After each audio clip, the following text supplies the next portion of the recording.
A lot of the students that come into the program have struggled with an addiction of one type or another, whether it's substance abuse, video game, internet, or sexual addiction. And one of the things that we accomplish in the wilderness is disrupting those patterns. As you probably know, addiction is a very negative and vicious cycle that provides young people with a very short-term and temporary pleasure for virtually no effort. And after the pleasure is gone, then it leaves them in an even more depressed and despondent state, and it's a cycle that trends downward.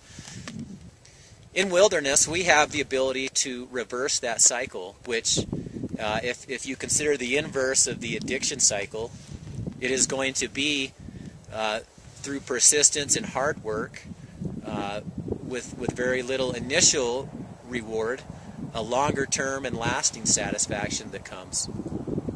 Now, this is something that is difficult to do in a non-controlled setting, because so many young people, when they begin to experience discomfort, will quit and will stop trying. We have the ability in the wilderness to eliminate that factor, because failure is not an option.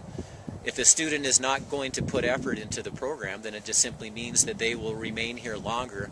And most students pick up on that fairly quickly, and then they begin to put effort into achieving a success, which is the exact opposite of what the addiction was doing. Because almost everything that we require from students out here takes effort.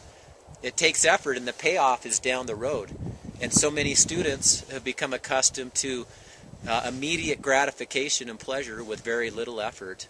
And what we're doing is the exact opposite. We're asking young people to put in tremendous effort with very little initial payoff. But as they consistently do that, they find that the satisfaction is far greater than what they get from a temporary pleasure. And it's the success breeds success mentality, where the more they experience a legitimate success, the more they want it, and it starts to perpetuate itself. And that's what we hope to accomplish with students who struggle with addiction in the wilderness.